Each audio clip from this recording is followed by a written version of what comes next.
ఉన్నటువంటి లెక్కలు లేదా క్షేత్రస్థాయిలో జరిగింది లేదా వారు రాస్తున్నటువంటి లెక్కలు మనం చూసాం.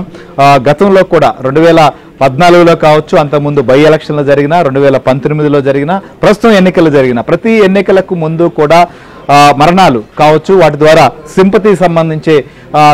సింపతి ద్వారా ఓట్లు పొందేటువంటి కుట్రలు కావచ్చు చూస్తూనే ఉన్నారు. ఆంధ్రప్రదేశ్ ప్రజలు కూడా ఏం జరుగుతోందనేది, సో ఇప్పుడు కూడా అదే రకంగా చేసేటువంటి ప్రయత్నం జరుగుతోందనే దానిపైన ఎక్కడికక్కడ కూడా దీనిపైన చర్చ కూడా సాగుతోంది. అయితే ఈ మరణాలకు సంబంధించిన విషయంలో మనం చూస్తే ఖచ్చితంగా కొంత ఇళ్లలో ఉన్నటువంటి వాళ్ళు లేదా దీర్ఘకాలిక వ్యాధులు కావచ్చు, లేదా సచివాలయం దాకా వెళ్ళలేనటువంటి వృద్ధులు కావచ్చు, వికలాంగులు కొంత ఇబ్బంది పడ్డారు. ఎందుకంటే వారికి ఇంటికి ఇవ్వాల్సింది కూడా ఇంటికి వస్తుందా రాదా అనేటువంటి భయంతో కావచ్చు, లేదా ఇంటికి ఇవ్వట్లేదని వారికి చెప్పడం కావచ్చు. వీటన్నిటి కారణాలతో కొంతమంది రావడం, వచ్చినప్పుడు ఈ ఎండ తీవ్రత వల్ల ఇబ్బంది పడినటువంటి పరిస్థితి మనం చూసాం. కొంతమంది క్యూ లైన్లో కూడా సమస్యలు పడిపోయారనేది దృశ్యాలు కూడా మనకు వచ్చాయి. అయితే ఇక్కడ జరిగినటువంటి కొన్ని వ్యవహారాలు చూస్తే మాత్రం మరణాలకు సంబంధించిన విషయమే. నెల్లూరు జిల్లా వెంకటగిరిలో ఓ ఆడియో కూడా బయటకు వచ్చింది. ఆ ఆడియోలో ఉన్నటువంటి సంభాషణ చూస్తే మాత్రం అసలు ఎందుకు ఇలా దీన్ని మారుస్తున్నారు, ఎందుకు ఇలా దీన్ని మలుస్తున్నారు అనేటువంటిది చర్చ జరిగింది. మహేష్ చెప్పండి, అసలు ఏంటి వెంకటగిరిలో ఎలుగు చూసినటువంటి ఎపిసోడ్ ఏం జరిగింది అసలుకి?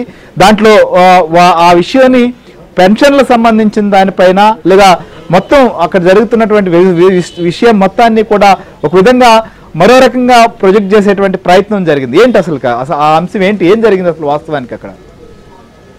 శ్రీహరి సార్, నిన్నటి రోజున తిరుపతి లోక్సభ పరిధిలోనే జగన్ పర్యటన బస్సు యాత్ర సాగింది. నాయుడుపేటలో సిద్ధం సభలో ఆయన పాల్గొన్నారు.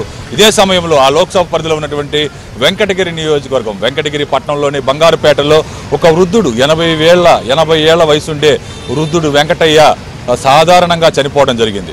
అక్కడికి ఒక సాక్షి రిపోర్టరు, ఒక వాలంటీరు, వైసీపీ నేతలు వెళ్ళి వాళ్ళ కుటుంబ సభ్యుల్ని వాళ్ళ ఒక బెదిరింపు ధోరణులతోటి పింఛను వాలంటీర్ వచ్చి పింఛను సచివాలయం దగ్గర ఇస్తారు అని చెప్పినప్పుడు ఒక్కసారిగా ఆయన ఆందోళనకు గురైపోయి చనిపోయాడు, గుండెకి చనిపోయాడని చెప్పండి అంటూ ఒత్తిడి చేసి మరి వాళ్ళ చేత ఆ విధంగా చేపించడం.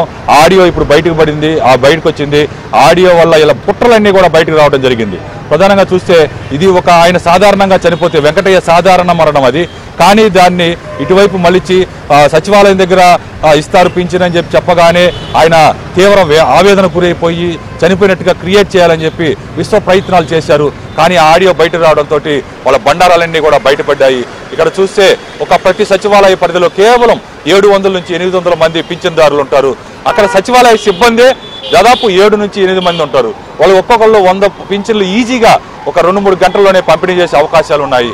అలాగే ఇక జిల్లా పరిషత్తు, ఇతర ప్రభుత్వ శాఖల సిబ్బందిని, ఉద్యోగులు అందరూ కూడా వెంటనే అయితే వితిన్ 2 అవర్స్లో స్టేట్ మొత్తం కూడా పంచే అవకాశాలు ఉన్నాయి.